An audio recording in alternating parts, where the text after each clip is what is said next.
পরিপূর্ণ উপকৃত হওয়ার তৌফিক আল্লাহ তাআলা যেন দান করেন। আমরা আমাদের সময়কে মূল্যবান মনে করে, আল্লাহর পক্ষ থেকে প্রদত্ত নিয়ামত মনে করে এটাকে কাজে লাগানোর চেষ্টা করব। প্রত্যেকটি কর্ম আমরা করার পূর্বে ইখলাসের সাথে করব এবং রাসূল সাল্লাল্লাহু আলাইহি ওয়াসাল্লামের বাতলানো তরিকা অনুযায়ী সম্পাদনের মাধ্যমে আল্লাহর সন্তুষ্টি অর্জন যেন আমরা করতে পারি। আল্লাহ যেন আমাকে, আমাদের প্রত্যেক শিক্ষার্থী ভাইদেরকে এবং প্রত্যেক মুসলিমদেরকে এই মাসে এই তৌফিকটি আল্লাহ পাক যেন আমাদেরকে দান করেন। আজকে আমাদের ক্লাস হবে বাবু সিদকি, সত্যবাদিতার গুরুত্ব। রিয়াদুস সালেহিনের কিতাব থেকে চতুর্থ পরিচ্ছেদ এটা। এটা আমাদের ক্লাস আজকে পঞ্চম ক্লাস। তো এ বিষয়ে ইনশাআল্লাহ আমরা সম্মানিত লেখক আমাদেরকে যে কোরআন এবং হাদিসগুলি এই অধ্যায়ে একত্রিত করেছে আমরা সেগুলি ইনশাআল্লাহ জানবো। আচ্ছা, আমরা প্রথমে জানবো যে আসলে সিদক, সত্যবাদিতা, এটার শাব্দিক অর্থ কি। সাদাকা ইয়াসদুকু সিদকান, মানে সত্য কথা বলা বা সত্যবাদী হওয়া। আর সত্যতা এর বিপরীতটা হলো আল কিজ, মিথ্যা, অথবা আর রিবা, সন্দেহ। সত্যবাদিতার বিপরীতে মিথ্যা এবং সন্দেহ। আর সত্যবাদিতা হলো মনের প্রশান্তি, আল ইতমিনান। তো শরীয়ত সত্যবাদিতাকে প্রাধান্য দিয়েছে এবং সত্যবাদিতাই প্রত্যেক মুসলমানের গুণাবলী হওয়া উচিত। আর মিথ্যা এটা পরিত্যক্ত, এটা অপছন্দনীয়। সত্য মানুষদেরকে নেকির দিকে ধাবিত করে আর মিথ্যা মানুষদেরকে খারাপ কাজের দিকে ধাবিত করে। সত্য অর্থ জানলাম। সত্যর প্রকার যদি বলি তাহলে কোন কোন ওলামা একরাম বলছেন যে সত্যের তিন প্রকার। এক নম্বর হলো সিদক মা আল্লাহ, মানে আল্লাহর সাথে সে সত্যবাদী হওয়া। এর অর্থ হলেই আল্লাহর প্রতি ঈমান আনা এবং যাবতীয় কর্মগুলি শুধুমাত্র আল্লাহর সন্তুষ্টির জন্য ইখলাসের সাথে সাব্যস্ত করা। এটা হলো as-সিদক মা আল্লাহ, মানে প্রকৃত পক্ষে সত্যবাদী যিনি, তিনি আল্লাহর প্রতি ঈমান আনবেন, কুফরি করবেন না, শিরিক করবেন না, এবং তিনি যে কর্মগুলি সম্পাদন করবেন সেই সমস্ত কর্মগুলি শুধুমাত্র আল্লাহর সন্তুষ্টির জন্য তিনি করবেন ইখলাসের সাথে। অতএব যে সমস্ত মুসলমানরা তারা ঈমানের সাথে যদি শিরিক মিশ্রিত করেছে, কুফরি মিশ্রিত করেছে, সেটা যে ধরনের কুফরি হোক, যে ধরনের শিরিক হোক না কেন, নিঃসন্দেহে তারা প্রকৃত মুসলিম নন এবং তারা সত্যবাদী মুসলিম নন। যারা শিরিক করে, যারা কুফরি করে। ঠিক তেমনি যে সমস্ত মুসলিমরা তাদের এই কর্মগুলি আল্লাহর সন্তুষ্টির জন্য না করে দুনিয়াবি কোনো উদ্দেশ্য হাসিলের জন্য করে অথবা মানুষকে খুশি করার জন্য করে, তাহলে নিঃসন্দেহে তার এই কর্মটি আল্লাহ পাক কবুল করবেন না এবং তিনি এই কর্ম বাস্তবায়নের ক্ষেত্রে তিনি প্রকৃত পক্ষে সত্যবাদী মুসলিম নন। তাহলে সত্যবাদী মুসলিম তিনি এক নম্বর, যিনি আল্লাহর ক্ষেত্রে ইমানদার হবেন এবং ইখলাসের সাথে কর্ম সম্পাদন করবেন। নাম্বার দুই, as-সিদক মা'an নাস, মানুষের সাথে কথাবার্তার ক্ষেত্রে, লেনদেনের ক্ষেত্রে, আচার আচরণের ক্ষেত্রে তাকে সত্যবাদী হওয়া। মানুষের সাথে ওয়াদা করেছে, সেই ক্ষেত্রে ওয়াদা পূরণ করবে, তাহলে তিনি সত্যবাদী মুসলমান। মানুষের সাথে যখন কথা বলবে তখন সত্য কথা বলবে, তাহলে তিনি সত্যিকারের মুসলমান।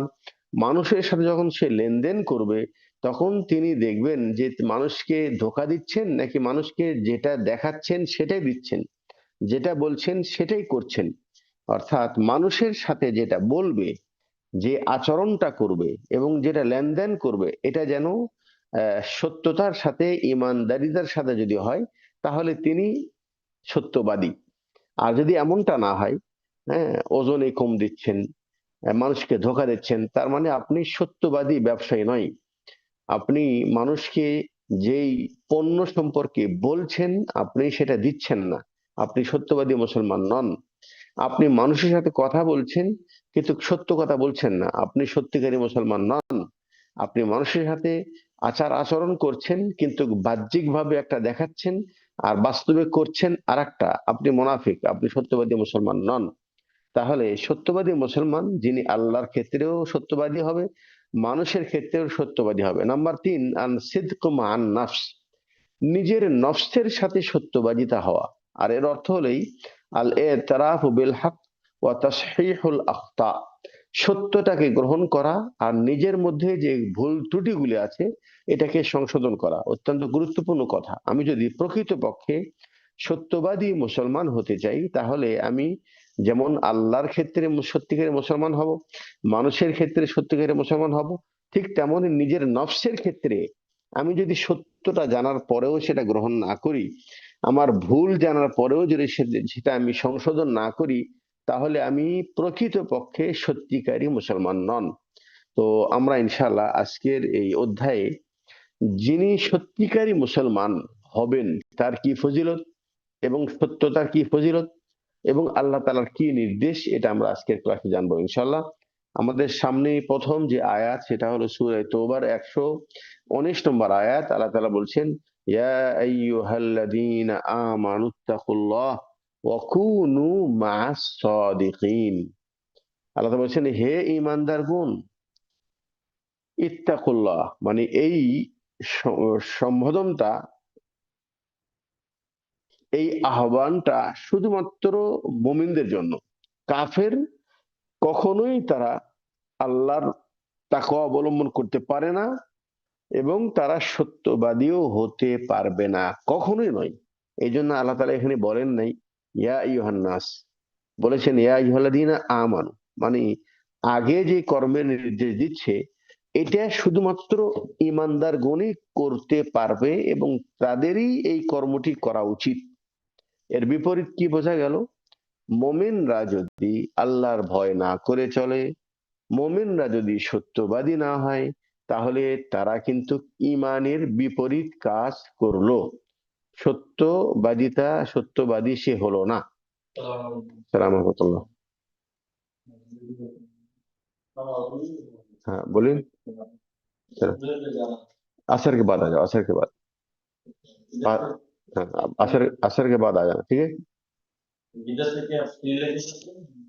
বাংলাদেশি এখনো ওটার সিট আছে কিনা জানতে হবে, ঠিক আছে। আসর পড়াশোনা ক্লাস চলছে, ঠিক আছে। দেখেন, হ্যাঁ জিজ্ঞেস করে আসছিলেন। তো আল্লাহ তাআলা বলছেন, ইয়া আইয়ুহাল্লাযীনা আমানুত্তাকুল্লাহ, হে ঈমানদারগণ তোমরা আল্লাহর ভয় করো, ওয়া কুনু মা'আস সাদিকিন এবং তোমরা সত্যবাদীদের সঙ্গী হও। ওয়া কুনু মা'আস সাদিকিন, সত্যবাদীদের সঙ্গী হও, মানে আপনি যাদের সাথে চলাফেরা করবেন তারা যেন সত্যবাদী মুসলিম হয়। যারা সত্যবাদী মুসলিম নন তাদেরকে বন্ধু বানানো ঠিক নয়, তাদের সাথে চলাফেরা করা ঠিক নয়। এটা আল্লাহ পাকের নির্দেশ। অতএব আমরা নিজেও সত্যবাদী হব এবং সত্যবাদীদের সাথে আমরা চলাফেরা করার চেষ্টা করব। এরপরে আয়াত সূরা আহজাবের 35 নম্বর আয়াত। আল্লাহ তাআলা এখানে অনেকগুলি ঈমানদারদের গুণাবলী বর্ণনা করেছেন। যেমন বলছেন, ইন্নামাল মুসলিমুনা ওয়াল মুসলিমাত ওয়াল মুমিনুনা ওয়াল মুমিনাত والقانتون والقانتات والصادقين والصادقات والصابرين والصابرات। হ্যাঁ, এই সবগুলো এরপরে বলছেন والصادقين والصادقات, সত্যবাদী পুরুষ ও সত্যবাদী নারী। الصادقين, সাদিকিনের জমা সাদিকুনের জমা সাদিকিন, আর সাদিকাতুনের জমা সাদিকাত, মানে সত্যবাদী পুরুষ এবং সত্যবাদী নারী।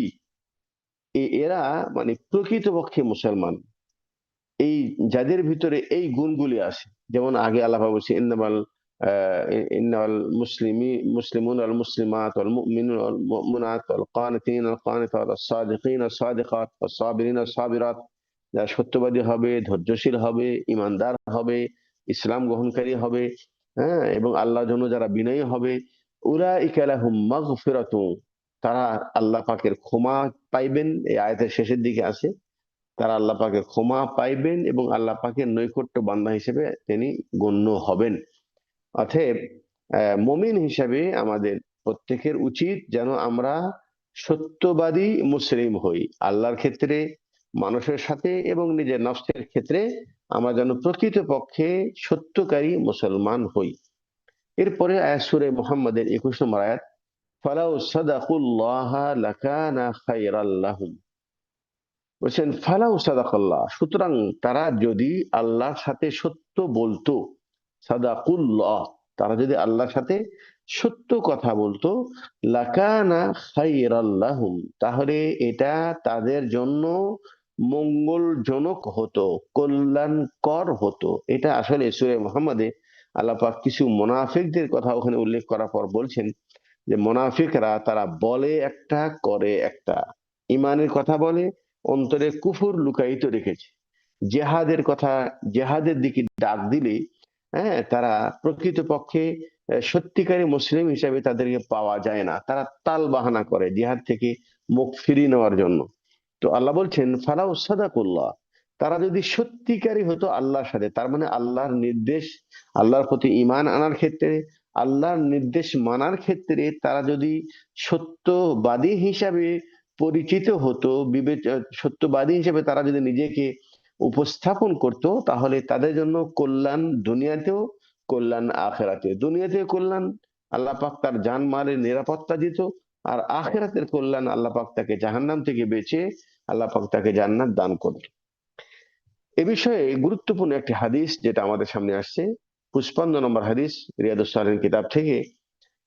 হাদিসটি হলো আন ইবনে মাসউদ রাদিয়াল্লাহু আনহু আনিন নবী সাল্লাল্লাহু আলাইহি ওয়াসাল্লাম قال, হাদিসটি বর্ণনাকারী আব্দুল্লাহ বিন মাসউদ রাদিয়াল্লাহু তাআলা আনহু, একজন জলিলুল কদর, প্রসিদ্ধ সাহাবী, ফকিহ সাহাবী, এবং আল্লাহ রাসূল সাল্লাল্লাহু আলাইহি ওয়াসাল্লাম থেকে হাদিস অসংখ্য পরিমাণ, সবচাইতে বেশি পরিমাণে যারা হাদিস গণনা করেছেন তার মধ্যে একজন আব্দুল্লাহ বিন মাসউদ রাদিয়াল্লাহু তাআলা আনহু। তিনি নবী করিম সাল্লাল্লাহু আলাইহি ওয়াসাল্লাম থেকে হাদিস বর্ণনা করে ক্বালা, তিনি বলেন, ক্বালা নবী সাল্লাল্লাহু আলাইহি ওয়াসাল্লাম, রাসূল সাল্লাল্লাহু আলাইহি ওয়াসাল্লাম বলছেন যে ইন্নাস সিদকা ইয়াহদি ইলাল বির। এই হাদিসের একটি অংশ এখানে, কিন্তু পরিপূর্ণ হাদিস হলো ইয়াকুম ওয়াসসিদক, তোমরা নিজেকে সত্যবাদীদের সাথে সম্পৃক্ত রাখো, নিজের উপর অবধারিত করে নাও সত্য কথা বলা। তারপরে তিনি বলছেন ইন্নাস সিদকা ইয়াহদি ইলাল বির, তুমি কেন সর্বদাই সত্য কথা বলবে? এই জন্য যে নিশ্চয় সত্যবাদিতা এবং সত্যতা, এটা হলো ইয়াহদি ইলাল বির, মানুষদেরকে পুণ্যের পথে পরিচালিত করে। ইয়াহদি মানে হেদায়েত দেয়, দেখায়, ইলাল বির নেকির দিকে, পুণ্যের দিকে। ওয়া ইন্নাল বিররা ইয়াহদি ইলাল জান্নাহ, আর নিশ্চয় বীর নেকি ইয়াহদি ইলাল জান্নাহ, জান্নাতের দিকে তাকে পথ প্রদর্শন করে। তার মানে জান্নাত কেউ যদি যেতে চায় তাহলে অবশ্যই তাকে সত্যবাদী হতে হবে। আর সত্যবাদিতা এটা এমন একটি গুণাবলী যে মানুষ যদি তার কথা এবং কর্মে সত্যবাদী হয়, তাহলে ওই ব্যক্তির দ্বারা কোনো অন্যায় অপকর্ম করা তার জন্য অসম্ভব। যখনই কোনো অন্যায় কাজ করতে যাবে, তখন সে মনে করবে যে আল্লাহ তো এটা দেখে নিবে, তাহলে আমি তো আল্লাহকে রব হিসাবে মেনে নিয়েছি, তাহলে আল্লাহর সামনে তো আমি প্রকৃত মুসলিম হব না। এই যে বিশ্বাস, যে আল্লাহর প্রতি যে ঈমান এনেছে, আল্লাহ তার প্রত্যেকটি কর্ম দেখছেন, আল্লাহ তার সম্পর্কে অবগত, এলেম জানেন, এটা হলো সত্যবাদী, ঈমানের সত্যবাদিতার পরিচয়। তো এই ধরনের ঈমান যাদের মধ্যে থাকবে, যে একজন মুসলিম তিনি যে কোনো কর্ম করবেন, মুরাকাবাত আল্লাহ, আল্লাহ যে তাকে দেখছেন এই বিষয়ে সে বিশ্বাস করবে, তার মানে তিনি প্রকৃতপক্ষে সত্যবাদী মুসলমান। তিনি যখনই কোনো অপকর্ম করতে যাবেন, তখন সে মনে করবে যে আমি যদি এই অপকর্মটা মানুষের সামনে প্রকাশ পেয়ে যাই, তাহলে আমি যদি সত্য কথা বলি, বেবিচারী কাজ করতে গেলে যদি নাউজুবিল্লাহ মানুষ এটাকে দেখে নেয়, তাহলে সত্য কথা বললে, সে বিবাহিত হলে তাকে সংসার করবে, তাকে মৃত্যু দণ্ড দিবে, অবিবাহিত হলে তাকে 100টি ব্যথাঘাত করবে, এবং তার এলাকা থেকে 1 বছরের জন্য তাকে বিতাড়িত হতে হবে। এই যে কথাগুলি, অর্থাৎ তিনি যখনই সত্যবাদিতার সাথে, হ্যাঁ, সত্য কথার উপর যখন তিনি অটুট থাকার চেষ্টা করবেন, এই সত্যবাদিতাই তাকে খারাপ কাজ করা থেকে বিরত রাখবেন, বরং তাকে নেকির দিকে ধাবিত করবেন। ওয়া ইন্নাল বিররা ইয়াহদি ইলাল জান্নাহ, আর নেকি মানুষদেরকে জান্নাতের দিকে ধাবিত করে। ওয়া ইন্নার রাজুলা লা ইয়াসদুকু, আর নিশ্চয় মানুষ সত্য কথা বলে। আল্লাহর সাথে ঈমান আনার ক্ষেত্রে সত্যবাদী, মানুষের সাথে সত্যবাদী, নিজের নফসের সাথে সত্যবাদী, সদা সর্বদা সে যখন সত্যের উপর অবিচল থাকে, সত্য কথা যখন বলতে থাকে, সত্য কর্ম যখন সে করতে থাকে। ওয়া ইন্না রাজুলা, নিশ্চয় ব্যক্তি, লা ইয়াসদুকু, সে সত্যের উপর অবিরত থাকে। হাত্তা ইউকতাবা ইনদাল্লাহি সিদ্দীকান, হ্যাঁ, এমনকি ইউকতাবু, লেখা হয়, ইনদাল্লাহ, আল্লাহর নিকটে, সিদ্দীকান, সত্যবাদী হিসাবে। অর্থাৎ একটা হলো সাদেক মানে সত্যবাদী, আর সিদ্দিক অতীব সত্যবাদী, মানে মহাসত্যবাদী। তো সিদ্দিক হওয়ার জন্য একদিন সত্য কথা বললেই তিনি সিদ্দিক হন না। সিদ্দিক হন যিনি তার জীবন পরিচালনার ক্ষেত্রে সত্যটাকে অবিরত রাখে, সত্যটাকে সে অবিচল রাখে, সর্বদাই সত্য কর্ম করার চেষ্টা করে, সত্য কথা বলার চেষ্টা করে, তিনি হয়ে যান সিদ্দিক। আর যিনি সিদ্দিক হবেন, তার তিনি কার সাথে থাকবেন? আল্লাহ তাআলা বলছেন, মান ইউতিইল্লাহ ওয়ার রাসূল ফাউলাইকা মাআল্লাযীনা আন'আমা আল্লাহু আলাইহিম মিনান নাবিয়্যিন ওয়াস সিদ্দিকিন, যারা আল্লাহর আনুগত্য করবে, রাসূলের আনুগত্য করবে, তারা থাকবে, হ্যাঁ, মান নবী, কি নাম, ফাউলাইকা মাআল্লাযীনা আন'আমা আল্লাহু আলাইহিম মিনান নাবিয়্যিন, তারা থাকবেন নবীগণদের সাথে, নবীগণদের সাথে থাকবেন। আর কাদের সাথে থাকবেন? ওয়াস সিদ্দিকিন, সিদ্দিকিনদের সাথে থাকবেন।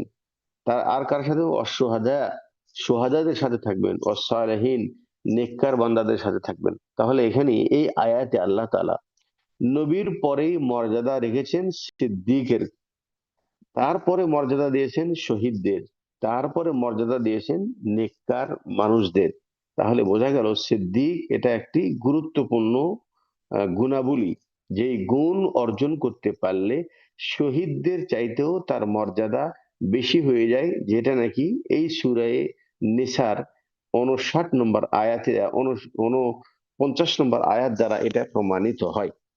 তো আল্লাহ তাআলা বলছেন যে মানুষ সত্যের উপর অবিচল থাকে, আর হাত্তা ইউকতাবা ইনদাল্লাহ সিদ্দিকা, এমনকি তিনি আল্লাহর নিকটে সত্যবাদী হিসাবে লিপিবদ্ধ হয়ে যায়। ওয়া ইন্নাল কিযবা ইয়াহদি ইলাল ফুজুর, আর নিশ্চয় মিথ্যা এটা গুনার দিকে ধাপিত করে, ইয়াহদি পরিচালিত করে, ধাপিত করে, ইলাল ফুজুর, গুনাহ এবং নাফরমানির দিকে, নাফরমানির দিকে। ওয়া ইন্নাল ফুজুরা ইয়াহদি ইলান নার, আর নাফরমানি মানুষদেরকে আগুন, জাহান্নামের দিকে ধাবিত করে। তার মানে হলো মিথ্যা এমন একটি হাতিয়ার, যে এই হাতিয়ার যখন অবলম্বন করে, তখন মিথ্যা সাক্ষী, মিথ্যা কথা, মিথ্যা কর্ম দ্বারা আল্লাহকে ধোঁকা দেয়, মানুষকে ধোঁকা দেয়, নিজেকে ধোঁকা দেয়। হ্যাঁ, ধোঁকা দিয়ে সে মনে করে যে আমি বুদ্ধিমান, কিন্তু আসলে ইউখাদিউন আল্লাহ ওয়াল্লাযীনা আমানু ওমা ইয়াখদাউনা ইল্লা আনফুসাহুম, যারা এই কর্ম করে তারা হলো মুনাফিক। তারা বাহ্যিকভাবে মনে করে আমরা আল্লাহকে ধোঁকা দিচ্ছি, মানুষদেরকে ধোঁকা দিচ্ছি, কিন্তু আসলে তারা ধোঁকা দিচ্ছে নিজের নফসকে। এই জন্য মিথ্যা এটা হলো উম্মুল, মানে মাআসি, সকল নাফরমানির মা হলো মিথ্যা। মিথ্যা যিনি বলবেন, বা মিথ্যার এই অভ্যাস যার উপরে, যিনি এটার অভ্যস্ত হবেন, তার দ্বারা সবকিছু সম্ভব, সবকিছু সম্ভব। একটা কর্ম করবে মিথ্যা বলবে, একটা কাজ করবে মিথ্যা বলবে, একটা কথা বলবে মিথ্যা বলবে, সত্য বলবে না। হ্যাঁ, তাকে জিজ্ঞাসা করে, এটা তুমি বলেছো? না বলিনি। এটা করেছো? না করিনি। তো তার মানে সে মানুষকে ধোঁকা দিচ্ছে, বাস্তবতা থেকে কুরাও সেটা মিথ্যার দ্বারাই, মিথ্যা হাতিয়ারের মাধ্যমে সে মানুষকে বুঝাচ্ছে একটা, কিন্তু বাস্তবতা সে আর একটা। এই জন্য মিথ্যার আশ্রয় যদি কেউ নেয় তাহলে তার সর্বশেষ পরিণাম জাহান্নাম। এবং মিথ্যার দ্বারা মানুষ একটা মিথ্যাকে লুকাতে যে তার সাথে আরো 20টা আরো 100টা মিথ্যা সংযোজন করলেও সে মিথ্যা কখনো সত্য হয় না। কিন্তু সত্য এমন একটা জিনিস যে সত্য একবার বললেই ওটা ক্লিয়ার, বাস এটাই সত্য, এটাই বাস্তবতা। কিন্তু মিথ্যা ওটাকে ধাপা চাপা দিতে, ওটাকে সত্য বানানোর জন্য 100টি মিথ্যা জোড়া দিলেও যেমন যেটা সত্য হয় না। আর এই মিথ্যা পরস্পর আপনার পর্যায়ক্রমে আপনাকে শুধু গুনার দিকে নিয়ে যাচ্ছে, মিথ্যা মিথ্যার দিকে নিয়ে যাচ্ছে, মিথ্যা গুনার দিকে নিয়ে যাচ্ছে। আর পরিণাম হলো জাহান্নাম। এই জন্য আল্লাহ রাসূল বলছেন যে তোমরা নিজেকে মিথ্যা বলা থেকে বিরত রাখো। মিথ্যা মানুষকে খারাপ কাজের দিকে নিয়ে যায়, আর গুনাহের দিকে নিয়ে যায়, আর গুনাহ জাহান্নামের দিকে নিয়ে যায়। ওয়া ইন্না রাজুলা লা ইয়াকদিব। আর মানুষ যখন মিথ্যা বলার উপর সর্বদা মিথ্যা বলতে থাকে, মিথ্যা বলার উপর যখন সে নিজেকে, এটাকে নিজের পেশা বানিয়ে নেয়, হাত্তা ইউকতাবা ইনদাল্লাহি কাজ্জাবান, এমনকি লেখা হয়ে যায় আল্লাহর নিকটে কাজ্জাব, সে অতি মিথ্যাবাদী। সে আহ, মহা মিথ্যাবাদী হিসাবে তাকে লেখা হয়। আর যখন মহা মিথ্যাবাদী কাজ্জাব হিসেবে যখন আল্লাহর কাছে লেখা হবে, তখন সে ওই ওই গুণাবলী থেকে পিছিয়ে ফিরে আসা তার জন্য অতীব কঠিন, জটিল। এটার সম্ভাবনা খুবই কম যে কাজ্জাব সে কখনো যাওয়ার সিদ্দিক হবে, এটা সম্ভাবনা নেই। কারণ আল্লাহর কাছে সে কাজ্জাব হিসাবে লিপিবদ্ধ হয়ে গেছে। এই লেখা আর মুছবে না, এই লেখার পরিবর্তন হবে না। এই জন্য মিথ্যা এটা খুবই খারাপ একটা অভ্যাস এবং মারাত্মক গুনাহ। প্রত্যেক মুসলমান আমাদের উচিত, আল্লাহ যেন আমাদের সে তৌফিক দান করে, আমরা যেন আমাদের কথায় এবং কর্মে ঈমান বাস্তবায়নের ক্ষেত্রে, আল্লাহর সাথে আমল বাস্তবায়নের ক্ষেত্রে, মানুষের সাথে কথাবার্তা লেনদেনের ক্ষেত্রে, এমনকি নিজের নফসের বিষয়ে আমরা যেন প্রকৃত সত্যিকারী মুসলিম হতে পারি। আল্লাহ যেন এই রমজান মুবারক মাসে আমি দোয়া করছি, আল্লাহ যেন আমাকে এবং আমাদের শিক্ষার্থী ভাইদেরকে, প্রত্যেক মুসলিমদেরকে সত্যবাদী মুসলিম হওয়ার তৌফিক দান করেন। এরপরের হাদিস, 56 নম্বর হাদিস, ওয়ান আবি মুহাম্মাদিন হাসান ইবনে আলী বিন আবি তালিব রাদিয়াল্লাহু আনহুমা। এখানে রাদিয়াল্লাহু আনহুমা কার জন্য? হাসান এবং আলী রাদিয়াল্লাহু তাআলা আনহুমা, দুইজনের জন্য। আবু তালেব তিনি তো মুসলমান ছিলেন না। তো যেহেতু আবু তালেব দাদা, এই জন্য তার নামটা এখানে উল্লেখ করা হয়েছে। তো ওনার নাম হলো হাসান, ওনার কুনিয়াতি নাম হলো আবু মোহাম্মদ, যিনি আলী রাদিয়াল্লাহু তাআলা আনহু চতুর্থ খলিফার তিনি ছেলে, এবং আলী তিনি আবু তালেবের ছেলে। আহ, তিনি বলছেন, হাফিজতু মিন রাসূলিল্লাহি সাল্লাল্লাহু আলাইহি সাল্লাম, তিনি বলছেন আমি এই কথাটি বা এই হাদিসটি রাসূল সাল্লাল্লাহু আলাইহি ওয়াসাল্লাম থেকে মুখস্থ করেছিলাম। তিনি বলেছিলেন কি কথা? দা মা ইয়ারিবুকা ইলা মা লা ইয়ারিবুক। তিনি বলছেন, রাসূল সাল্লাল্লাহু আলাইহি ওয়াসাল্লাম বলছেন যে তুমি ওই জিনিস পরিত্যাগ করো, দা মানে ছেড়ে দাও, পরিত্যাগ করো, মা ওই জিনিস, ইয়ারি বুকা যে জিনিস তোমাকে সন্দেহে ফেলে দেয়, ইলা মা লা ইয়ারিবুক এবং গ্রহণ করো ওই জিনিসকে, ইলা মানে যাও, মা ওই কথার দিকে, ওই কর্মের দিকে, লা ইয়ারিবুক যে তোমাকে সন্দেহ থেকে বিরত রাখে। সন্দেহ যুক্ত জিনিস ছেড়ে দাও, ছেড়ে সন্দেহ মুক্তর দিকে তুমি যাও। এটা হলো একটি গুরুত্বপূর্ণ হাদিস।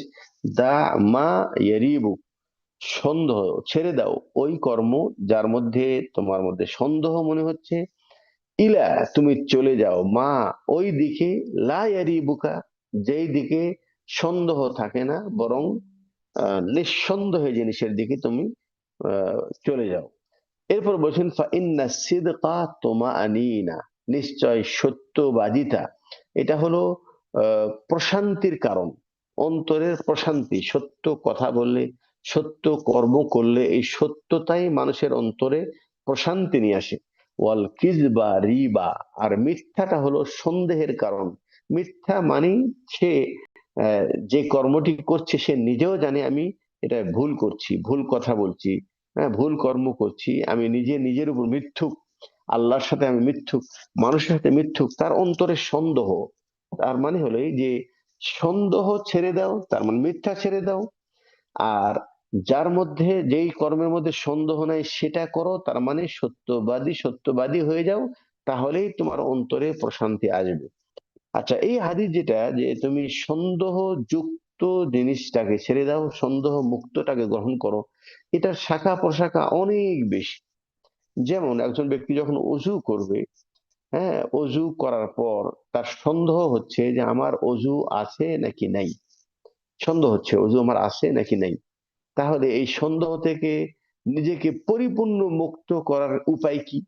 সন্দেহ হচ্ছে, যদি আল্লাহ রাসূল বলছেন যিনি অজু করার পর যদি তার সন্দেহ হয় যে তার অজু আসে নাকি অজু ছুটে গেছে, তাহলে মনে করে নিতে, তার যদি মনে না আসে যে অজুটা কোন সময় ভেঙে গেল, এটা যদি সে স্মরণ না করতে পারে, তাহলে প্রথমত তার এটাই মনে করতে হবে যে সে অজুর উপরেই আছে। এটা একটা মাসআলা। আর আরেকটা হলো এই যে তার ভিতরে তারপরেও মনের ভিতরে সন্দেহ কাজ করছে, কি জানি হয়তোবা অজু ছুটে গেছিল কিন্তু আমি স্মরণ করতে পারি নাই, এই সন্দেহ কিন্তু তার মধ্যে রয়ে যাচ্ছে। তাহলে এখান থেকে মুক্তি হওয়ার উপায় কি? আপনি অজু করলেন, অজু করেছিলেন, অজু আছে কি না নাই, হ্যাঁ, এটা জানার জন্য এখন সন্দেহ হচ্ছে, অজু করে নিলেই সন্দেহটা শেষ। অতএব দা মা ইয়ারিবুক ইলা মা লা ইয়ারিবুক, মুক সন্দেহ যুক্ত থেকে সন্দেহ মুক্তর দিকে আপনি চলে যান। সালাত পড়তেছেন আপনি, কত রাকাত হলো, 3 রাকাত হলো নাকি 4 রাকাত হলো, এই বিষয়ে আপনার সন্দেহ হচ্ছে। হ্যাঁ, এখন 2 রাকাত হলো নাকি 1 রাকাত হলো, তাশাহুদে বসবো নাকি বসবো না, সন্দেহ হচ্ছে। তাহলে সেই ক্ষেত্রে আপনি দেখেন যে আপনার মন কোন দিকে বেশি ধাবিত হচ্ছে, সন্দেহের মানে দিকে নাকি সত্যতার দিকে। যদি সত্যতার দিকে বেশি আপনার ইয়কিন চলে আসে যে না আমি 2 পড়েছি, কোন কোন কারণে আপনার ভিতরে এই এই ইয়কিনটা চলে আসছে যে না আমার 2 হয়েছে বা 3ই হয়েছে বা 4 রাকাতই পড়েছি, তাহলে আপনি সেটার উপরেই, হ্যাঁ, ভিত্তি করে ওটাকে 4 মনে করে নামাজ শেষ করতে পারেন। কিন্তু আপনার ভিতরে সন্দেহ কাজ করছে, হ্যাঁ, যে কি জানি 3 পড়লাম নাকি 2 পড়লাম, 2 পড়লাম নাকি 1 পড়লাম, তাশাহুদে বসেছি নাকি বসিনি। তাহলে সেই ক্ষেত্রে আপনি কি করবেন? যদি সন্দেহ হয় 3 পড়লাম নাকি 2 পড়লাম, তাহলে সন্দেহ থেকে মুক্ত হওয়ার উপায় কি? সেটাকে 2 মনে করে বাকি 2 পড়লেন। তাহলে আর কোনো সন্দেহের অবকাশ নেই। পড়ার পর লাস্টে 2টা সেজদায় সহু দিয়ে দেন। হ্যাঁ, তাহলে আশা করি বুঝতে পেরেছেন যে যেখানেই কোনো সন্দেহ হবে, সেই সন্দেহ মুক্ত হওয়ার জন্য ওই সন্দেহর বিপরীত কাজ করতে হবে। আবার তওয়াফ করতেছেন, তওয়াফ করতে যেয়ে সাই করতে যেয়ে হজে এসে ওমরায় এসে তওয়াফ কি 7টা হলো, 5টা হলো নাকি 6টা হলো, ভুলে গেছেন, হতেই পারে। আর শয়তান তো ভুলিয়ে দেওয়ার চেষ্টা করে। তো সেই ক্ষেত্রে দেখা যাচ্ছে নিজেকে সন্দেহ মুক্ত হওয়ার জন্য কমটাকে বিশ্বাস করে আরেকটা করে নিতে হবে যদি সন্দেহ থাকে। আর যদি ইয়কিন থাকে তাহলে সেখানে আর সন্দেহের কোনো অবকাশ নেই। আর অযথা সন্দেহ করারও কোনো অবকাশ নেই। যে আপনি সুন্দরভাবে, হ্যাঁ, টিউবওয়েল থেকে পানি নিয়ে অথবা প্রবাহিত পানিতে আপনি অজু করলেন, আর আপনি খামাখায় যদি সন্দেহ করেন কি জানি এই পানিতে মনে হয় কোনো একটা নাপাক জিনিস মিশ্রিত ছিল কিনা, এই পানির কোথাও খারাপ পানির সাথে মিশ্রণ হয়ে এই পানিটা পবিত্র আছে কিনা, অযথা সন্দেহ, মানে অযথা সন্দেহ, সন্দেহটা আসে শয়তানের পক্ষ থেকে। তো অযথা নিজেকে সন্দেহের উপর না রেখে সবসময় ইয়কিনের উপরে চলতে হবে। রোজার চাঁদ উঠেছে নাকি ওঠে নাই, সন্দেহ। আহ সাবানের মাস হয়েছে 29-এ এবং আকাশে মেঘ, চাঁদ দেখা যাচ্ছে না, আপনার ভিতরে সন্দেহ কি চাঁদ উঠেছে কিনা, কি করবেন? তাহলে এই সন্দেহ থেকে মুক্ত হওয়ার জন্য শরীয়ত বলেছে যে তুমি সালাসিন, শাবান মাসকে 30টা পুরা করে নাও। আর 30টার বেশি, 30-এর বেশি আরবি মাসের গণনা হয় না, হয় মাস হয় 29-এ আর না হয় 30-এ। তাহলে 30টা যদি হয়ে যায় তাহলে এখানে আর কোনো সন্দেহের অবকাশ নেই। কিন্তু সন্দেহ বশত কোন সিয়াম রাখা শরীয়তে নিষেধ করেছেন যে হয়তোবা চাঁদ উঠেছে, অতএব আমি সিয়াম রাখলাম, যদি চাঁদ ওঠে তাহলে সিয়াম হলো, আর যদি চাঁদ না ওঠে তাহলে এটা নফল সিয়াম হলো। জি না, ইসলাম কখনোই সন্দেহের উপর ভিত্তি নয়, ইসলাম হলো ইয়কিনের উপরে ভিত্তি। এই জন্য ওহি ইয়কিন, আর মানুষের চিন্তা ভাবনা মানুষের কথা এটা হলো সন্দেহ। যেখানে ইয়কিন চলে আসবে ওহীর বিধান চলে আসবে, সেখানে মানুষের কথার কোনো প্রাধান্যতা নেই। তো এই হাদিসের শাখা প্রশাখা অনেক বেশি, আশা করি বুঝেছেন। হাদিসের সার অর্থ হলেই সন্দেহযুক্ত ছেড়ে দাও মা ইয়ারিবুক, ওই কর্ম যেই কর্ম তোমাকে সন্দেহ পোষণ করায়, তোমাকে সন্দেহ দেয়। ইলা মা লা ইয়ারিবুক, হ্যাঁ, ইলা যাও ওই দিকে, লা ইয়ারিবুক যেই কর্মে তোমাকে সন্দেহ থেকে মুক্ত করে। কারণ ফাইন্না সিদকা তুমানিনা, সত্যবাদিতা এটাই হলো মনের প্রশান্তি। ওয়াল কিজবা রিবা, আর মিথ্যাটাই হলো সন্দেহ, যেখানে সন্দেহ সেটা মিথ্যা, মিথ্যা থেকে বের হয়ে সত্যর দিকে আসতে হবে। এরপরে হাদিস ৭ নম্বর হাদিস, ওয়ান আবি সুফিয়ান সাখর ইবনে হারব রাদিয়াল্লাহু আনহু ফি হাদিসিহি তাওয়িল। আবু সুফিয়ান রাদিয়াল্লাহু তাআলা আনহু, তিনি তো প্রথম পর্যায়ে মুসলমান ছিলেন না, তিনি পরবর্তীতে ইসলাম গ্রহণ করেছেন। তিনি যখন হাবশায় গিয়েছিলেন, তিনি যখন সফরে গিয়েছিলেন, তখন হেরকাল বাদশাহ ওনাকে জিজ্ঞাসা করেছিল যে তোমরা, মক্কায় একজন ব্যক্তির আগমন হয়েছে, হ্যাঁ শুনেছি, তিনি কে? তার বিষয়ে যখন তাকে জিজ্ঞাসা করা হয়েছে, তখন তিনি সে বিষয়ে বলেছেন ফামাদা ইয়ামুরুকুম। হাবশার বাদশাহ তখন তাকে জিজ্ঞাসা করলেন যে তোমাদেরকে, আবু সুফিয়ানকে জিজ্ঞাসা করেছেন যে তোমাদেরকে তিনি কি নির্দেশ দেয়, কি কর্ম করতে বলেন। ইয়ানি আন্না নবী সাল্লাল্লাহু আলাইহি ওয়াসাল্লাম, উদ্দেশ্য হলেই যে তোমাদের নিকটে যে মোহাম্মদ সাল্লাল্লাহু আলাইহি ওয়াসাল্লাম নবী হিসাবে যে দাবি করেছে, সে তোমাদেরকে কি করতে বলে। ক্বালা আবু সুফিয়ান, তখন আবু সুফিয়ান বলছেন কুলতু, আমি বললাম, ইয়াকুলু, তিনি আমাদেরকে বলতে বলেছেন, তিনি বলেন, আমাদেরকে বলেন, ও আবুদুল্লাহ ওয়াহদা, তোমরা এক আল্লাহর ইবাদত করো, ওয়ালা তুশরিকু বিহি শাইআন, এবং তোমরা তার সাথে কোনো কিছু শরিক না করো, তার সাথে কোনো কিছুর অংশীদারিত্ব স্থাপন না করো। ওয়াতরুকু মা ইয়াকুলু আবাউকুম, ওয়াতরুকু তোমরা ছেড়ে দাও, মা ইয়াকুলু যা বলে, আবাউকুম তোমাদের মা বাপ, তোমাদের বাপ দাদা, তোমাদের বাপ দাদা যা বলে তোমরা ছেড়ে দাও। কারণ আহ আল্লাহ রাসূল সাল্লাল্লাহু আলাইহি ওয়াসাল্লাম যেই সম্প্রদায়ে তিনি আগমন হয়েছিলেন, সেটা হলো আইয়ামে জাহিলিয়াত, আইয়ামুশ শিরক। মানুষেরা জাহিল ছিলেন, মূর্খ ছিলেন, শিরিককারী ছিলেন। হ্যাঁ, তার মা বাপরা শিরিককারী ছিল, তার মা বাপরা মিথ্যাবাদী ছিলেন, তার মা বাপরা জাহিলিয়াতের যুগে ছিলেন। অতএব সেই জাহিলিয়াতের কোনো কথা ইসলাম সাপোর্ট করে না। তোমাদের আল্লাহ রাসূল বলছেন তোমাদের মা বাপ যা বলেছে, যা করেছে, এটা ছেড়ে দাও। আর কি নির্দেশ দিতেন, ওয়া মুরুনা, তিনি আমাদেরকে নির্দেশ দিতেন বিস সালাতি, সালাত, নামাজ পড়ার, সালাত পড়ার নির্দেশ দেন। ওয়াসিদিকি, এবং সত্যবাদিতার, তিনি সত্য কথা বলার তিনি নির্দেশ দেন। ওয়াল আফাফা, এবং চারিত্রিক পবিত্রতা রক্ষার তিনি নির্দেশ দেন। ওয়াল আফাফ মানে এফা, নিজেকে গুনাহ মুক্ত থাকা নির্দেশ দেন। ওয়াসসালাতি, এবং আত্মীয়তা বন্ধন অটুট রাখার নির্দেশ দেন। এই যে এই কয়টি কর্ম আবু সুফিয়ান রাদিয়াল্লাহু তাআলা আনহু তিনি বলেছেন যে হেরকালকে, যে আমাদের নবী, আমাদের নিকটে যিনি নবী হিসেবে প্রেরিত হয়েছেন, তিনি মানুষদেরকে এই কর্মগুলি করার নির্দেশ দেন। তাহলে যেই কর্মের কথা বলেছেন, এই প্রত্যেকটি কর্ম একজন সত্যিকারী মুসলমান তিনি করবেন, তিনি বাস্তবায়ন করবেন। তখন হেরেকাল বুঝতে পারে যে নবী হলো সত্যবাদী নবী। কারণ এই কর্ম মানুষ নিজের পক্ষ থেকে এটা করতে পারে না, এরকম কথা বলতে পারে না। নিঃসন্দেহে পূর্বের যত নবী রসুলগণ ছিলেন, যেহেতু হেরকাল, হ্যাঁ, সে পূর্বের ইহুদি নাসারাদের দিনের বিষয়ে তিনি অবগত ছিলেন।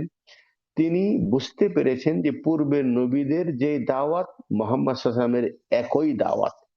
এই কথা তিনি বোঝার জন্যই আবু সুফিয়ানকে তিনি জিজ্ঞাসা করেছিলেন যে তোমাদের নবী তিনি কি কথা বলেন। তাহলে নবী করিম সাল্লাল্লাহু আলাইহি ওয়াসাল্লামের যে কর্মগুলি, ইসলামের প্রথম পর্যায়ে যে নির্দেশনাগুলি ছিল মুসলমানদের জন্য, তার ভিতরে অন্যতম, ইবাদত করবে, শিরিক করবে না, মা বাপের কথা ছেড়ে দিতে হবে, সালাত আদায়কারী হতে হবে, এবং সত্যবাদী হতে হবে। তাহলে আমরা বুঝতে পারি যে সত্যবাদিতা এটা একটি গুরুত্বপূর্ণ গুণাবলী, যেই সম্পর্কে আজকাল আমরা অধিকাংশ মুসলমান অসচেতন। আল্লাহ যেন বোঝার তৌফিক দান করে। আর কি বলছেন, ওয়াল আফাফা ওয়াসসিলা, আত্মীয়তা বন্ধন ঠিক রাখা, নিজেকে চারিত্রিক ভাবে পবিত্র হিসাবে রাখা, এই সবগুলি কর্ম মুসলিম হওয়ার জন্য একটি গুরুত্বপূর্ণ কর্ম, যে কর্মগুলি আমাদের সম্পাদন করা উচিত। এরপরে হাদিস, 58 নম্বর হাদিস, ওয়ান আবি সাবিত ওয়াকিলা আবি সাঈদ, অর্থাৎ এই হাদিসটি দুইজন বর্ণনাকারী, তিনি বলছেন, মানে তিনি সন্দেহ পোষণ করছেন যে এই হাদিসটা বর্ণনাকারী ইনি আবু সাবিত ছিলেন নাকি আবু সাঈদ ছিলেন। আবার বলছেন ওয়াকিল আবু ওয়ালিদ, নাকি তিনি আবু ওয়ালিদ ছিলেন। আসলে তিনি কে ছিলেন? তিনি ছিলেন হলো সাহাল বিন হুনাইফ ওয়া হুয়া বাদরি রাদিয়াল্লাহু আনহু। তার নাম ছিল সাহাল বিন হুনাইফ, কিন্তু ওনার কুনিয়াতি নাম, মানে সন্তানের দিকে নিসবত করে যে নামটি মানুষকে ডাকা হয়, সেই দৃষ্টিকোণ থেকে তিনি কি আবু সাবেদ ছিলেন নাকি আবু সাইদ ছিলেন নাকি আবু ওয়ালিদ ছিলেন, কুনিয়াটি নাম সম্পর্কে রাবির সন্দেহ। কিন্তু ব্যক্তি তিনি ছিলেন সাহান বিন হাবিব হুনাইফ, এবং তিনি ওহুয়া বাদরি, এবং তিনি একজন বাদরি সাহাবী ছিলেন। তো ইনি ইনার থেকে হাদিসটি বর্ণনা করেছেন। তিনি বলেন আন্না নবী সাল্লাল্লাহু আলাইহি ওয়াসাল্লাম قال, নিশ্চয় নবী সাল্লাল্লাহু আলাইহি ওয়াসাল্লাম বলেছেন, মান সাআলাল্লাহ তাআলা আশ-শাহাদাতা বিসিদকিন, যে ব্যক্তি আল্লাহর নিকটে চাইবে শাহাদতের মর্যাদা, শাহাদতের মৃত্যু, বিসিদকিন সততার সাথে, সত্যবাদিতার সাথে, তিনি যদি আল্লাহর নিকটে শাহাদাত প্রার্থনায় প্রকৃত পক্ষে তিনি সত্যিকারী হন, বাল্লাগাহু মানাজিলা শুহাদা, আল্লাহ তাআলা ওনাকে পৌঁছে দেবেন শহীদদের মর্যাদায়। ওয়া ইন মাতা আলা ফিরাশিহি, যদিও তার মৃত্যু হবে আলা ফিরাশিহি, তার বিছানার উপরে। রাওয়াহু মুসলিম, হাদিসটি ইমাম মুসলিম বর্ণনা করেছেন। তার মানে হলো এই যে আপনি যা চাচ্ছেন সেই চাওয়ার ক্ষেত্রে আপনি সত্যিকারী মুসলিম কিনা, আপনি সত্যবাদী কিনা। তো আসলে আমরা নিজে সত্যবাদী মুসলিম হতে চাই, আল্লাহর সাথে সত্য কথা বলতে চাই। আমরা অনেকেই অনেক বড় বড় দাবি করি। আমরা আল্লাহর ওলি হতে চাই, আমরা শহীদ হতে চাই, আমরা এই করতে চাই সেই করতে চাই। আজকে আমাদের দেশ, মানে এটা পরিচালনা ক্ষেত্রে যতজন ইলেকশনে দাঁড়াইছে সবাই যেন মনে হচ্ছে দেশ প্রেমিক। তারা কি আসলেই প্রকৃতপক্ষে দেশ প্রেমিক? তারা যে কথাটি করছে, তারা এই কথা বলার ক্ষেত্রে তারা কি আসলে সত্যবাদী? যদি সত্যিকার অর্থে তারা সত্যবাদী হতো, আল্লাহ তাদেরকে সেই কর্ম করার তৌফিক দান করতেন। কিন্তু বাস্তবতা হলে এই, সে যেই হোক না কেন, আসলে তারা সত্যবাদী নন। তাদের অন্তরে অন্য কিছু দুনিয়াবি লোভ কাজ করছে, কিন্তু তারা কথা বলছে মিথ্যা। তো কোনো ব্যক্তি যদি শাহাদতের মর্যাদা চান, প্রকৃতপক্ষে তিনি শহীদ হতে চান, এবং তিনি জিহাদের যিনি শহীদ হতে চাবেন তিনি জিহাদের ডাকে জিহাদের মাঠেও যাবেন, এটাই স্বাভাবিক। তারপরে যদি শহীদ না হয়, খালিদ বিন ওয়ালিদ রাদিয়াল্লাহু আনহু তিনি কতগুলি জিহাদ করেছেন এবং তিনি জিহাদের নেতৃত্ব দিয়েছেন শুধুমাত্র শাহাদতের মর্যাদা পাওয়ার জন্য, কিন্তু ওনার মৃত্যু হয়েছে ওনার বিছানায়। কিন্তু আল্লাহ তাআলা এই হাদিসের আলোকে, যে ব্যক্তি মানে সত্যবাদিতার সাথে শাহাদত কামনা করবে, তার মৃত্যু যদি বিছানায় হয়, তারপরেও তিনি শাহাদতের মর্যাদায় আল্লাহ পাক তাকে অধিষ্ঠিত করবেন। খালিদ বিন ওয়ালিদ তিনিও শহীদ হিসাবে আল্লাহর কাছে পরিগণিত হবেন ইনশাআল্লাহ তাআলা। অতএব আমাদের প্রত্যেকটি কথা এবং কর্মে সত্যবাদী হতে হবে। এরপরে হাদিস, ওয়ান আবি হুরায়রা রাদিয়াল্লাহু আনহু قال قال রাসূলুল্লাহ সাল্লাল্লাহু আলাইহি ওয়াসাল্লাম, আবু হুরায়রা রাদিয়াল্লাহু তাআলা আনহু থেকে বর্ণিত হাদিস, রাসূল সাল্লাল্লাহু আলাইহি ওয়াসাল্লাম বলেছেন, গাজা নাবিয়্যুম মিনাল আম্বিয়া সালাওয়াতুল্লাহ সালামুহু আলাইহিম, বলেন পূর্বের নবীগণের মধ্য থেকে কোন একজন নবী তিনি জিহাদ করেছেন। গাজা, আল্লাহ কেতাল করেছেন। ফাকাল আলী কওমিহি, জিহাদ করার জন্য বের হয়েছেন। ফাকাল আলী কওমিহি, তখন তিনি যখন জিহাদ করার উদ্দেশ্যে যখন বের হন, ফাকাল আলী কওমিহি, তখন তার সম্প্রদায়কে তিনি বলেছেন, লা ইয়াত্তাবিআনি রাজুলুন, আমাদের সাথে আসবে না, রাজুলুন এমন ব্যক্তি, মালাকা বুজআ ইমরাতিন, যিনি নতুন বিবাহ করেছেন। ইমরা বিজা, ইমরা মানে যিনি মহিলার মানে লজ্জাস্থানের মালিক হয়েছেন। হ্যাঁ, এটা হলো শাব্দিক অর্থ। তার মানে হলো যিনি নতুন বিবাহ করেছেন, ওয়াহুয়া ইউরিদু আই ইউবান্নিয়া বিহা, এবং সে এখনো বাসর রাত করে নেই, এবং সে ইচ্ছা করে যে বাসর রাত করবে।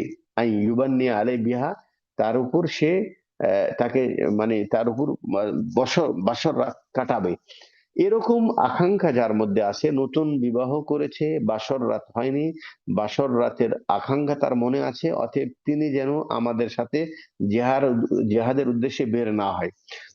বলছেন ওয়ালাম্মা ইয়াবনি বিহা, তিনি বাসর রাত কাটানোর ইচ্ছা করে, ওয়ালাম্মা ইয়াবান্নি বিহা, কিন্তু তিনি বাসর করেন নাই, অতএব তিনি যেন আমাদের সাথে না আসে।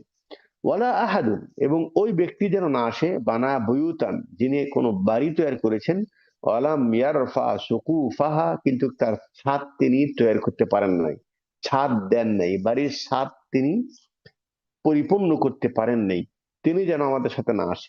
ওয়ালা আহাদুন ইশতারা গানামান, এবং ওই ব্যক্তি যেন না আসে যিনি একটি ছাগল ক্রয় করেছে, আও খালাফাত, অথবা উট তৈরি করেছে, ওহুয়া ইয়ান্তাজিরু আওলাদাহা, অর্থাৎ গাভীন ছাগল এবং উট যাদের পেটে বাচ্চা আছে, এরকম পশু যিনি ক্রয় করেছে, ওহুয়া ইয়ান্তাজিরু আওলাদাহা, এবং সে ওই পশুর বাচ্চা প্রসবের অপেক্ষায় রয়েছে, এমন ব্যক্তি যেন তারা আমাদের সাথে না আসে। এর কারণটা হলেই, যিনি নতুন বিবাহ করেছে, অথবা যিনি ঘরের ছাদ দেন নাই, অথবা যিনি যার পশু বাচ্চা প্রসব করবে, উনি যদি জিহাদেও যায় তাহলে তার মনটা থাকবে বাড়ির দিকে, হয়তো তার মনের ভিতরে একটা চাহিদা রয়ে গেছে, সে আন্তরিকতার সাথে জিহাদ মানে পরিপূর্ণ করতে পারবে না, এবং তার অন্তরের ওই আকাঙ্ক্ষা নিয়েই তাকে মানে আগে বাড়তে হবে, হয়তো এটা তার জন্য একটা বাসনা অন্তরে থেকেই যাবে।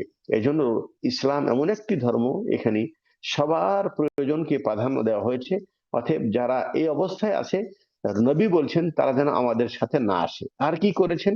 ফাগাজা, তিনি জিহাদের উদ্দেশ্যে বের হলেন, এরা ছাড়া ফের বের হলেন। ফাদানা মিনাল কারিয়া, তিনি একটা গ্রামের কাছে চলে গেলেন।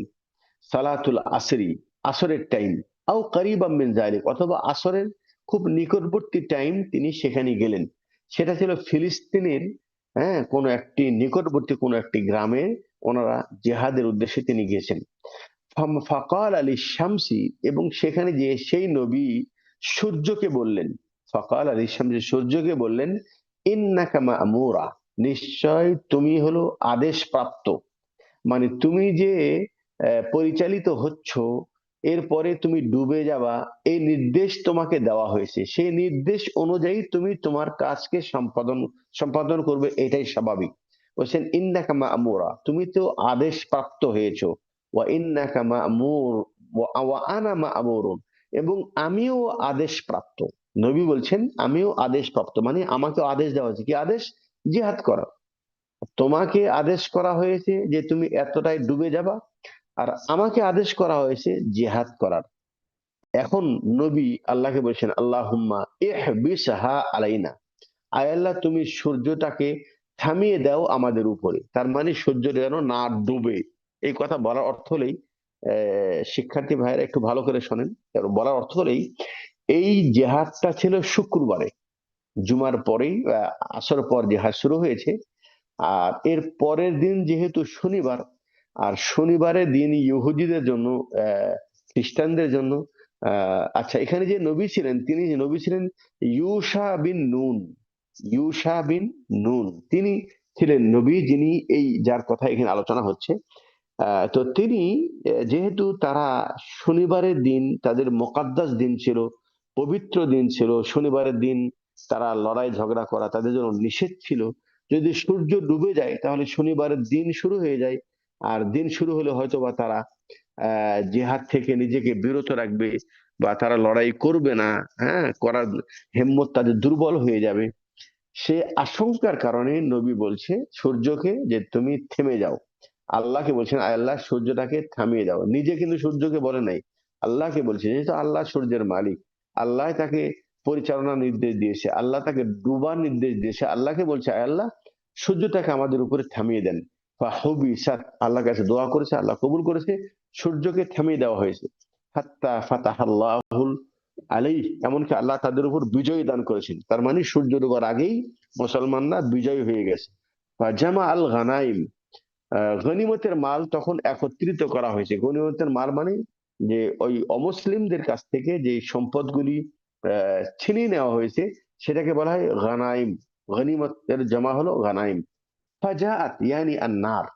আর গনিমতের মালের আগের উম্মতের জন্য যেটা নির্দেশ ছিল যে এই মালগুলি এক জায়গায় একত্রিত করা হতো, আসমান থেকে আগুন এসে যদি ওই মালগুলি খেয়ে নিত, এটাই ছিল নিয়ম। বলছেন ফাজাআত ইয়ানি আন-নার, ওই মালগুলিকে একত্রিত করা হয়েছে, আগুন এসে লিতাকুলাহা, যেন সেই আগুন ওই গনিমতের মালগুলিকে পুড়িয়ে ফেলে দেয়, খেয়ে নেই। ফালাম তুতঈমহা, কিন্তু সেই আগুন ওই মালগুলিকে খেয়ে নেয়, পুড়িয়ে ফেলে দেয় নাই। ফাকাল, তখন নবী বললেন, ইন্না ফীকুম গুলুল, তোমাদের ভিতরে একজন খেয়ানতকারী আছে। তার মানে গনিমতের মাল থেকে কেউ কিছু খেয়ানত করেছে, এই জন্য এই মাল আল্লাহ তাআলা কবুল করছেন না। ফালিয়ুবাইয়িনি মিন কুল্লি কাবিলাতিন রাজুলুন, তিনি বলছেন প্রত্যেক সম্প্রদায়ের মধ্য থেকে একজন দায়িত্বশীল আমার হাতে বায়াত করবে। বলছেন ফালাজিকাত ইয়াদু রাজুলিন বিয়াদিহি, তো প্রত্যেক কবিলার একজন ব্যক্তি যখন বায়াত করছে, তো ফালাজিকাত ইয়াদু রাজুলিন, তো একজন ব্যক্তির হাত রসুলের নবীর হাতের সাথে আহ, চিপটিয়ে গেছে, মানে লেগে গেছে। ফাকালা, তখন তিনি বললেন, ফীকুম গুলুল, বলছে তোমার মধ্যে, অর্থাৎ তোমার তোমার সম্প্রদায়ের মধ্যেই এই খেয়ানতকারী আছে। ফালিয়ুবাইয়িনি কাবিলাতুক, তোমার কবিলার প্রত্যেক ব্যক্তি আমার সাথে বায়াত করুক। ফালাজিকাত ইয়াদু রাজুলাইন আও সালাসা বিয়াদিহি, বলছেন দুইজন অথবা তিনজন ব্যক্তির হাত রসুলের হাতের সাথে চিমটিয়ে গেছে, লেগে গেছে। ফাকালা, তখন রাসূল সাল্লাল্লাহু আলাইহি ওয়াসাল্লাম বললেন, ফীকুম কুলুল, তোমাদের ভিতরেই, অর্থাৎ তোমরাই সেই খেয়ানতকারী যাদের হাতটা লেগে গেল। আল্লাহু আকবার। আল্লাহ চাইলে, হ্যাঁ, সবকিছু সম্ভব। চোর চুরি করে, হ্যাঁ, পালানোর কোনো উপায় নেই। আল্লাহ চাইলে এই পন্থায়, হ্যাঁ, চোর ধরা যাবে, ডাকাত ধরা যাবে, খেয়ানতকারীকে ধরা যাবে। কিন্তু আল্লাহ আমাদের প্রতি অনুগ্রহ করেছেন, দয়া করেছেন, এরকম কোন কঠিন পরিস্থিতি আল্লাহ আমাদেরকে দেন নাই। আমরা চুরি করেও নিজে এখনো নিরাপদে আছি, খেয়ানত করেও নিরাপদে আছি। আল্লাহ আমাদের গুনাহকে ঢেকে রেখেছেন, এটাকে প্রকাশ করে নাই। এটা আল্লাহর বিশেষ আলাদা অনুগ্রহ এই উম্মতি মুহাম্মাদিয়ার জন্য। বলছেন ফীকুমুল গুলুল, তোমাদের ভিতরে খেয়ানতকারী আছে। যখন এটা বলেছে তখন তার আর অস্বীকার করার কিছু নেই। ফাজাউ বিরাসি মিসরি রাসি বাকারা মিন যাহাব, তখন তারা নিয়ে আসলো, ফাজাউ মানে নিয়ে আসলো, বিরাসি একটি মাথা, মিসলি রাসিল বাকারা মানে গাভীর মাথার মতো, মিনাজ জাহাব স্বর্ণের একটি মাথা, যে মাথাটি ওদের কাছ থেকে নেওয়া হয়েছিল গনিমতের মালে, আর এরা ওখান থেকে খেয়ানত করে তুলে নিয়ে গোপন রেখেছিল। ফাওয়াজাআহা, এরপরে ওই স্বর্ণের মাথাটি গনিমতের মালের সাথে রেখে দেয়। ফাজাআতিন নার, এরপরে আগুন আসে আল্লাহ আসমান থেকে, ফাআকালাতহা, এবং সেটাকে খেয়ে নেয়। ফালাম তাহিল্লুল গানাইমা লিআহাদিন ক্বাবলানা, বলছেন আমাদের পূর্বে অন্য কোন উম্মতের জন্য এই গনিমতের মাল হালাল ছিল না। এই কথা আমি বললাম। আল্লাহ আমাদের প্রতি অনেক অনুগ্রহ করেছেন, আমাদের গুনাহকে গোপন রেখেছেন, আর এই গনিমতের মাল আমাদের জন্য হালাল করে দিয়েছেন। পূর্বের উম্মতের জন্য হালাল ছিল না, এটা আসমান থেকে আগুন এসে এটা খেয়ে ফেলে। সুম্মা আহাল্লাল্লাহু লানাল গানাইম, এরপর আল্লাহ তাআলা আমাদের জন্য গনিমতের মালকে হালাল করে দিয়েছেন। লাম্মা রাআ যাআফানা ওয়া আজজানা ফাআহাল্লাহা লানা, বলছেন যখন আল্লাহ তাআলা দেখলেন আমাদের দুর্বলতা, ওয়া আজজানা আমাদের অপারগতা, ফাআহাল্লাহা লানা, তখন এই গনিমতের মাল আল্লাহ পাক আমাদের জন্য হালাল করে দিয়েছেন। হাদিসটি বুখারী এবং মুসলিমের হাদিস, মানে সেই হাদিস। তো এই ইতিহাস থেকে জানা যায় যে গনিমত কি নাম, খেয়ানতকারী তার তার ইবাদত তো আল্লাহর কাছে কবুল হওয়া কঠিন। হ্যাঁ, যে ওই খেয়ানতকারী জিনিস আল্লাহ সেটাকে কবুল করেন নাই যতক্ষণ পর্যন্ত সেটাকে ফেরত না নিয়ে আসা হয়েছে। আচ্ছা, এরপরে হাদিস, ওয়ান আবি খালিদ হাকিম বিন হিজাম রাদিয়াল্লাহু আনহু قال قال رسول الله صلى الله عليه وسلم البيعان بالخيار ما لم يتفرقا। আবু খালিদ হাকিম ইবনে হিজাম রাদিয়াল্লাহু তাআলা আনহু থেকে বর্ণিত, রাসূল সাল্লাল্লাহু আলাইহি ওয়াসাল্লাম তিনি বলেছেন, ক্রেতা ও বিক্রেতা তিনি উভয়ের জন্য ততক্ষণ পর্যন্ত চুক্তি পাকা বা বাতিল করার স্বাধীনতা রয়েছে যতক্ষণ পর্যন্ত তারা পৃথক বা স্থানান্তরিত না হবে। আল বায়ান মানে একজন ক্রেতা আর একজন বিক্রেতা, বিল খিয়ার তাদের স্বাধীনতা রয়েছে। হ্যাঁ, মানে এই কি নাম, এই বিক্রির বেচা কেনার চুক্তি তারা ঠিক রাখতে পারে, ভঙ্গ করতে পারে, কতক্ষণ পর্যন্ত মা আলাম মিয়াতা ফাররাকা, যতক্ষণ পর্যন্ত তারা ওই স্থান ত্যাগ না করেছে, দুইজন আলাদা আলাদা না হয়েছে। হ্যাঁ, একটা জিনিসের দাম নির্ধারণ করা হচ্ছে, হ্যাঁ নির্ধারণ হয়ে গেছে, তারপরেও ক্রেতা তিনি ইচ্ছা করলে বলতে পারে যে না আমি এটা নিব না, যতক্ষণ তো ওখানে দাঁড়িয়ে আছে। কিন্তু বেচা কেনার উভয়ের কথা সিদ্ধান্ত হয়ে যদি ওই জায়গা ত্যাগ করে নেই, দুইজন আলাদা হয়ে যায়, তার মানে এই বেচা কেনা পাকা হয়ে গেছে। এখন ঠকেন আর জিতেন, এটাকে আর মানে ফেরত দেওয়ার কোনো অবকাশ নেই। হ্যাঁ, একমাত্র কেউ যদি ধোকা দেয়, হ্যাঁ, তাহলে সে ধোঁকার কারণে সেটাকে ফেরত দিতে পারবে। এর পরের অংশ ফাইন সাদাকা ওয়া বাইয়ানা বুরিকা লাহুমা, বলছেন দুইজনেই যদি সত্যবাদী হয় কথায় এবং কর্মে, বিক্রেতা তিনি যদি তার পণ্যের দোষ ত্রুটিগুলি বলেন যে আমার এই পণ্যের মধ্যে এই এই ত্রুটি আছে, এই ভালো দিক আছে, এই মন্দ দিক আছে, তিনি যদি সত্যবাদী হন বেচাকেনার ক্ষেত্রে, রবাইয়ানা এবং দোষগুলি যদি, হ্যাঁ, তিনি স্পষ্ট করে দেন। এটা যদি বিবাহের ক্ষেত্রেও হয়, না মেয়ের মধ্যে কি ত্রুটি আছে, ছেলের মধ্যে কি ত্রুটি আছে, একজন ব্যক্তি বাড়ি বিক্রি করবে, কোনো পণ্য বিক্রি করবে, কোনো জায়গা বিক্রি করবে, সেখানে যদি ভালো মন্দ বিষয় সবকিছু স্পষ্ট, হ্যাঁ, তার মধ্যে যদি ত্রুটি ত্রুটি থাকে সেটা যদি বর্ণনা করে এবং সেটা সত্যতার সাথে বলে, বুরিকা লাহুমা, তাহলে ওই দুই জনার বেচা কেনার মধ্যে আল্লাহ বরকত দিবেন। ফি বাইহিমা, তাদের বেচা কেনার মধ্যে।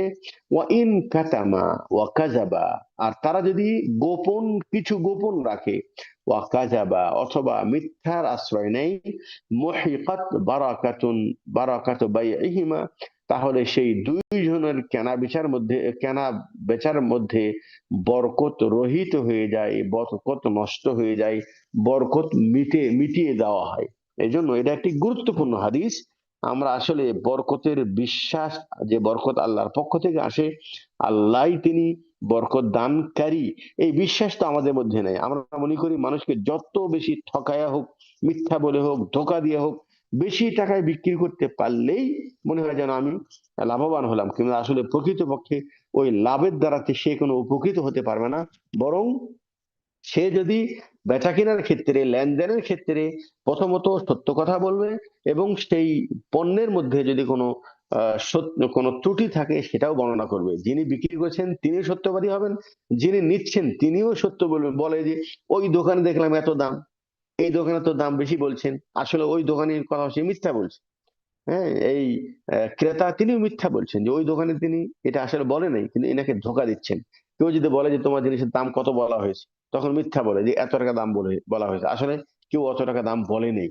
তো এটা একটি গুরুত্বপূর্ণ হাদিস, যে হাদিস দ্বারা মানে বোঝা যায় যে আসলে সত্যবাদিতা, একজন মুসলিম সে যদি সত্যবাদী হয় তাহলে তিনি কথায় কর্মে চলা ফেরায় আখলাক আচরণ লেনদেন সর্বক্ষেত্রে তিনি যদি সত্যবাদী হন, তাহলে তিনি যেমন আল্লাহর নিকটে সত্যবাদী হিসাবে গণ্য হবে, এবং তিনি এই সত্যবাদীর এই গুণাবলীর মাধ্যমে তিনি নিজেকে সর্বদাই নেকির কাজে ধাবিত হবেন, এবং নেকি তাকে জান্নাত নিয়ে যাবেন। আল্লাহ তাআলা প্রত্যেক মুসলিম ভাইদেরকে সত্যবাদী মুসলিম হওয়ার তৌফিক দান করুন। এর সাথে আজকের অবশ্য ছোট্ট ক্লাস ছিল, এই অধ্যায় এটা শেষ হয়ে যাচ্ছে। তো কারো যদি প্রশ্ন থাকে প্রশ্ন করতে পারেন, কিছু সময় আছে হাতে।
আসসালামু আলাইকুম ওয়া রাহমাতুল্লাহি ওয়া বারাকাতুহু।